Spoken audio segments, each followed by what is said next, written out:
大家好，我是超子，今天用西葫芦给大家分享一道家常下饭菜。炒西葫芦时，有人焯水，有人直接炒，难怪不好吃。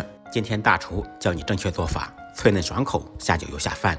首先准备2个可爱的西葫芦，从中间切开1分为4，用刀片除稍微老一点的瓜瓤。片好以后，从中间截断，再数刀切成硬币厚的薄片。这样改刀的西葫芦好吃又好看，而且特别容易成熟。全部切好以后，放到一个大一点的碗中，放入1小勺盐，用我的右手抓拌均匀，腌制几分钟，杀下水分。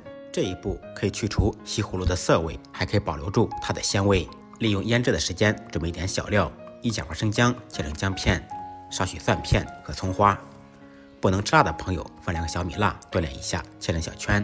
切好以后一同放入碗中，再来5毛钱有肥有瘦的猪肉剁成肉末，剁好以后放入碗中备用。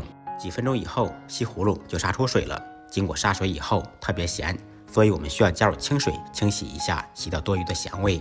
洗好以后捞出来，用手压干水分备用。经过杀水以后，西葫芦特别容易成熟，所以在炒之前就不用焯水了。起锅，锅烧热，放少许油，热锅凉油，放入切好的五花肉末，在锅中煸炒。开中火把五花肉炒香，炒出油。炒至肉末变色以后，放入准备好的小料，煸炒出香味。烹入少许酱油，提鲜提味。随后放入刚才准备好的西葫芦，这个时候改开大火翻炒，大火把西葫芦炒至断生。这个过程家庭小灶，大概只需要2分钟左右。在西葫芦断生之前，先不要着急放盐，否则会出水。炒啪啪以后再调味，放入适量的盐，1点白糖，少许蚝油提鲜。继续大火翻炒，使调料化开。可以在出锅之前再烹入1点锅边醋，降低增香。